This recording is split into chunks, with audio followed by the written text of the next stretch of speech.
हरे कृष्णा। राधे राधे। प्रेम सत्संग सुदामाला सत्संग। आज हम 77वीं मड़ी पे हैं। राधा बाबा इस मड़ी में कह रहे हैं, जैसे एक लीला फिल्म की रील है। अनादिकाल से जो लीलाएं हुई हैं और अनंत काल तक जो लीलाएं होंगी, वे सब की सब भगवान के शरीर में वर्तमान की तरह फिल्म की भांति सजी रखी हैं। अब यही फिल्म घूमेगा और भक्त की जो इच्छा होगी, जो लीला वह देखना चाहेगा, भगवान की इच्छा से उसी लीला वाला हिस्सा घूमकर उसके सामने आ जाएगा। जब उद्धव पहले मिले तब उनका अधिकार कुछ कम था, इसलिए पहले वियोग की लीला उन्हें दिखाई पड़ी। फिर श्री गोपीजनों का दर्शन होने के बाद उससे भी परे एक अत्यंत विचित्र लीला है, जिसमें यद्यपि संयोग वियोग दोनों होते हैं, फिर भी जो अत्यंत विलक्षण है उसी में की पहली संयोग की लीला उन्हें देखने को मिली। और उन्होंने देखा कि श्री कृष्ण तो यही हैं, यहाँ से कहीं गए ही नहीं हैं। इससे और भी परे की लीला थी, किंतु सबको उद्धव ने थोड़े ही देखा था। जब श्री गोपीजनों की कृपा से वह अधिकार उन्हें प्राप्त हुआ, तब श्री कृष्ण एवं श्री गोपीजनों के प्रेम का प्रभाव कुछ कुछ विदित हुआ एवं श्री कृष्ण की कुछ अत्यंत परे की लीलाओं के दर्शन उन्हें होते हैं। तब उद्धव की आंखें खुलती हैं और वे यह प्रार्थना करते हैं कि हे विधाता, ब्रज में मनुष्य का शरीर मिलना तो दुर्लभ है। यदि मुझे तुम एक झाड़ी, लता, घास का तिनका ही बना दो तो फिर मेरा काम बन जाएगा। श्री गोपीजनों के चरणों की धूलि मुझ पर उड़ उड़ कर पड़े और मैं कृतार्थ हो जाऊं। बस इतनी दया करो प्रभु। तब ही उद्धव जी का मन गा उठा, कैसे हो ध्रुम लता बेली कुंजन बन माही, आवत जात सुभाए पड़े मोह पे ये परछाई। सो मेरे बस नहीं जो कुछ करो तुम ही उपाय, मोहन होई प्रसन्न जो तो पे बर मांगहूँ जाए, कृपा करी देही जो मोहन बर मांगहूँ जाए। हाय, मैं कैसे इस ब्रिज में लता बन जाऊं? अरे कम से कम मुझ पर श्री गोपियों की परछाई तो इस प्रकार पड़ जाएगी, बस इतना ही मेरे लिए बहुत है। पर हे भगवान, मैं क्या करूं? यह तो मेरे बस की बात नहीं है। मेरा अधिकार होता तो अभी यही लता बनकर मैं सदा के लिए रह जाता। हाँ, यदि मोहन प्यारे श्याम सुंदर प्रसन्न हो जाएं, तो मेरा काम बन जाए। मैं उनसे जाते ही यही मांगूंगा कि हे गोपीनाथ, मैं तुमसे कुछ भी नहीं चाहता, केवल इतनी कृपा कर दो कि मैं ब्रिज में एक लता बन जाऊं। पर मेरा भाग्य पता नहीं ऐसा होगा या नहीं। पता नहीं श्याम सुंदर मुझे ये वर देंगे कि नहीं। यह दशा हुई थी तब जब श्री गोपीजनों के दर्शन उद्धव को हुए। इतना होने पर भी उद्धव को लीला में प्रवेश करने का अधिकार नहीं प्राप्त हुआ। केवल दर्शन हुए, सो भी थोड़े से अंश के ही। यह बड़ी विलक्षण बात है कि ये ब्रिज लीलाएं एक से एक बढ़कर हैं। इनके विषय में यह कहा ही नहीं जा सकता कि अमुक सबसे परे की लीला है, क्योंकि सबसे परे की लीला तो कोई तब कही जाए जबकि कोई सीमा हो। जब लीला अनंत है, भगवान की सर्वदा सर्वभूता है, तब वह नई ही नई होती जाएंगी, एक से एक विलक्षण आती जाएगी। जितना ऊंचा अधिकारी होगा उसके सामने उतने ही ऊंचे स्तर की लीला आएगी। शास्त्र में आज तक जिन जिन लीलाओं का वर्णन हुआ है वह तो बहुत ही थोड़ा है।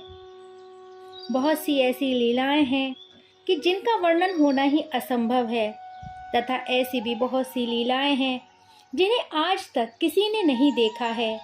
वैसा कोई ऊंचा भक्त हो जाए तो वह बिल्कुल नई और सबसे ऊंचे स्तर की लीला भी देख सकता है। हाँ, एक बात अवश्य है कि जिसको जिस लीला का दर्शन होता है उसको यह प्रतीति नहीं होती है कि हमें अब कुछ देखना बाकी रह गया है। जैसे समुद्र में डूब जाने पर ऊपर नीचे बाहर भीतर जल ही जल दिखता है, उसी प्रकार सच्चिदानंद में लीला सिंधु में डूब जाने पर वह स्वयं लीला में तन्मय हो जाता है। अब उसे यह ज्ञान थोड़े रहता है कि अभी कुछ बाकी है, पर जैसे समुद्र में विचित्र विचित्र इतनी बड़ी तरंगें उठती हैं कि जिनकी कोई तुलना नहीं है। किसी वर्ष में ऐसी तरंगें आती हैं कि वैसी हजारों वर्ष के इतिहास में भी नहीं मिलती। वैसे ही लीला सिंधु में भी ऐसी ऐसी तरंगें आती हैं कि उनके प्रकट होने पर पहली वाली फीकी हो जाती हैं, फिर दूसरी लीलाओं के प्रकट होने पर पहली फीकी हो जाती है, तीसरी लीलाओं के प्रकट होने पर दूसरी फीकी पड़ जाती है, और चौथी प्रकट हुई कि तीसरी फीकी पड़ जाती है। तरंगों की कोई सीमा नहीं है कि कब कैसी तरंग आकर पहले वाली को फीकी छोटी बना दें। वैसे ही भगवान की लीला का कोई हिसाब नहीं। ना जाने कब कोई ऐसी विलक्षण लीला भगवान प्रकट करेंगे कि पहली वाली सबकी सब फीकी हो जाएगी। पर फीकी का यह अर्थ नहीं है कि पिछली लीला से मन उर्वरत हो जाए। भगवान की प्रत्येक लीला ही अनंत असीम सौंदर्य से भरी है। यहाँ तो तुलनात्मक दृष्टि से यह बात कही गई है, इसलिए साधना इसी बात की करनी पड़ती है कि चाहे जैसे हो एक बार लीला समुद्र में जाकर डूब तो जाएं, फिर तो तरंगे आएंगी ही। उद्धव भगवान के सखा थे, उन्हें सख्य रस का आनंद प्राप्त था, पर भगवान तो कृपालु हैं। उन्होंने देखा बेचारा केवल सूखा ज्ञान का आनंद एवं मेरे सखापन का आनंद ही पाता है। अब इसे ब्रिज भेजकर कुछ इससे भी परे का जो आनंद है वह दिखलाऊं। उद्धव गए। पहले तो उन्होंने ज्ञान की चर्चा की, पर इसके बाद जब गोपियों की कृपा से गोपियों की बिरह लीला के दर्शन हुए तब उनके होश उड़ गए। हाय, मेरा जीवन तो व्यर्थ गया। उस पश्चाताप का यह फल हुआ कि श्री गोपियों ने और भी कृपा की तथा उन्हें उससे भी ऊंची एक लीला का थोड़ा सा अंश दिखलाया। इसके बाद और भी कृपा हुई होगी, हम लोगों को उसका क्या पता। पर इतनी बात इसलिए हुई थी कि उद्धव को श्री कृष्ण का साक्षात हो चुका था। फिर भगवान ने कृपा करके ऊंचे से ऊंचे स्तरों की बात उन्हें दिखाई और सुनाई। इसी प्रकार जैसे भी हो एक बार श्री कृष्ण का साक्षात्कार मनुष्य को कर लेना चाहिए, फिर मुहर लग जाती है। जब एक बार श्री कृष्ण का साक्षात हो जाता है तब उसे पास मिल जाता है कि अब यह हमारी लीला देख सकता है। वह जितना अधिक समय लगाएगा उतनी ही अधिक लीला देख सकेगा।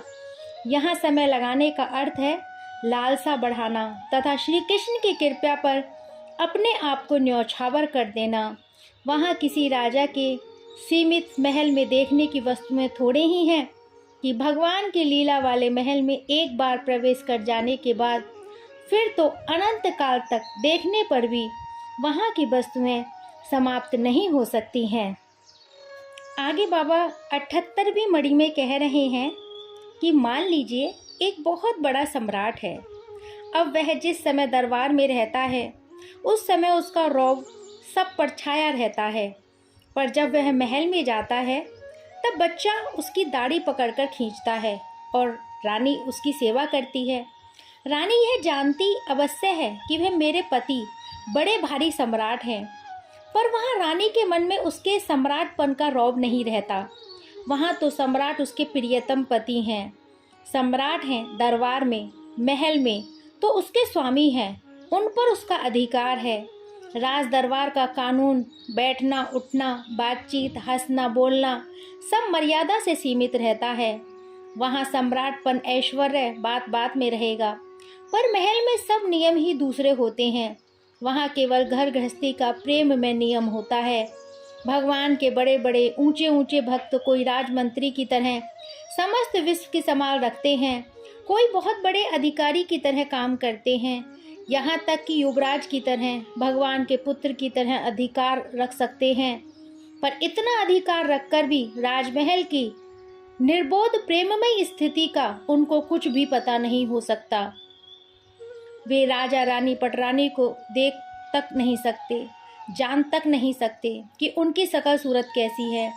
भगवान का द्वारका का रूप, मथुरा का रूप, अयोध्या का रूप, ये सब ऐश्वर्य के रूप है।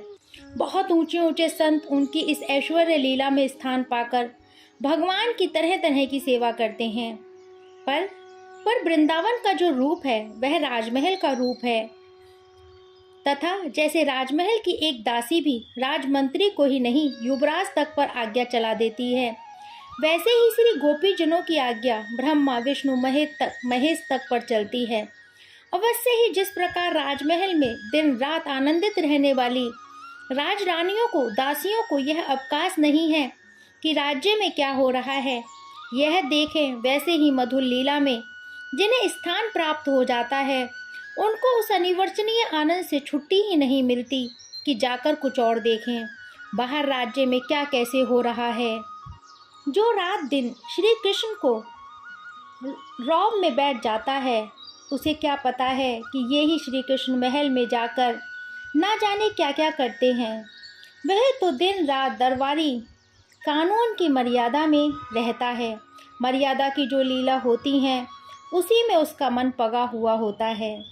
जैसे सांझ हुई कि महल की रानियां अटारी पर चढ़कर राज्य में क्या हो रहा है यह देखना चाहें तो देख सकती हैं, पर राज्य वाला कोई भी उनको देख नहीं सकता। वैसे ही जो मधुर लीला के भक्त हैं वे कभी इस प्रपंचिक जगत की लीला तथा ऐश्वर्यमय लीला को देखना चाहें तो देख सकते हैं, पर जो दिन रात मिस्री के रस को चख रहा है उसका गुण पर मन थोड़े ही चलता है। वह तो ऐसे विलक्षण आनंद में छका रहता है कि क्या पूछना। उसको ऐश्वर्य की बात सुनने कहने की भी फुर्सत नहीं होती। यद्यपि इसके लिए लोक में कोई दृष्टांत नहीं, फिर भी समझने के लिए समझें कि जैसे राजा की रानी की स्पेशल गाड़ी कहीं जाए तो राज्य के मंत्री आदि बड़े बड़े अफसर सब प्रबंध करते हैं।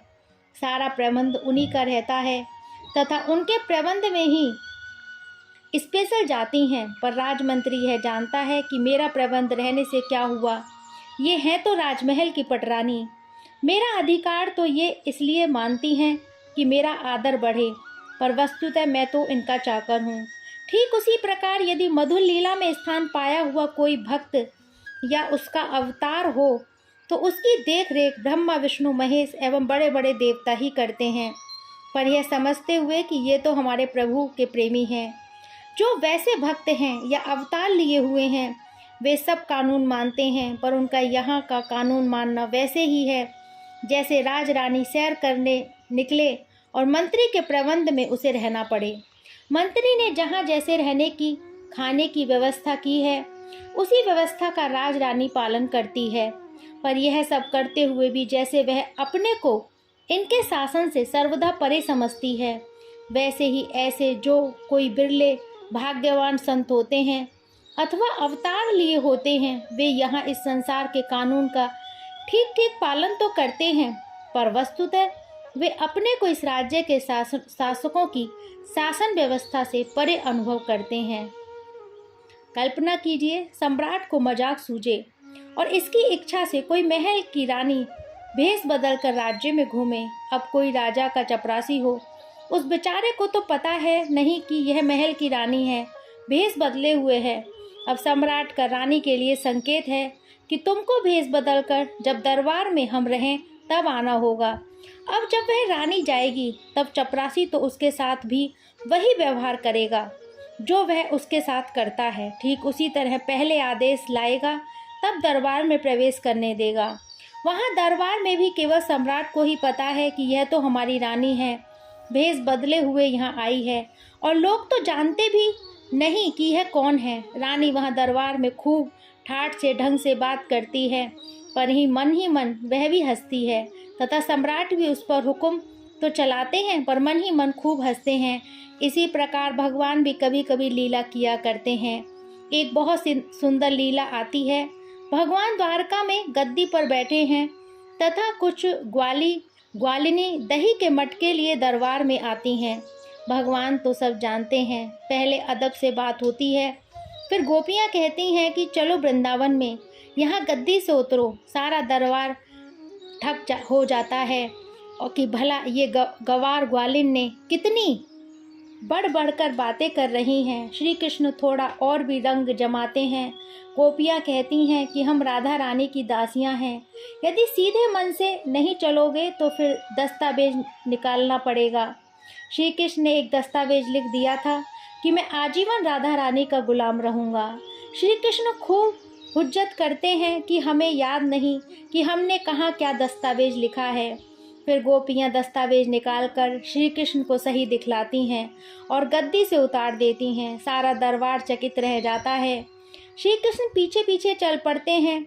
अब सोचिए, वृंदावन के महल की दासी उनकी इच्छा से ही दरबार में आती है तथा तरह तरह की लीला करती है, पर लीला देखकर यह अनुमान भी नहीं हो सकता है कि ये ही राज राजेश्वर श्री कृष्ण वृंदावन की गोपियों के दास हैं।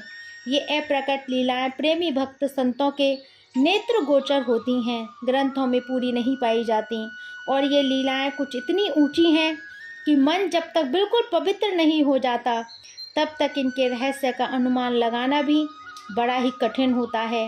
किसी भी दृष्टांत से इसके वास्तविक रहस्य को समझा नहीं जा सकता। आज तक का प्रेम सत्संग सुधामाला का सत्संग यही, कल इससे आगे की मणि। जब तक के लिए हरे कृष्णा, राधे राधे।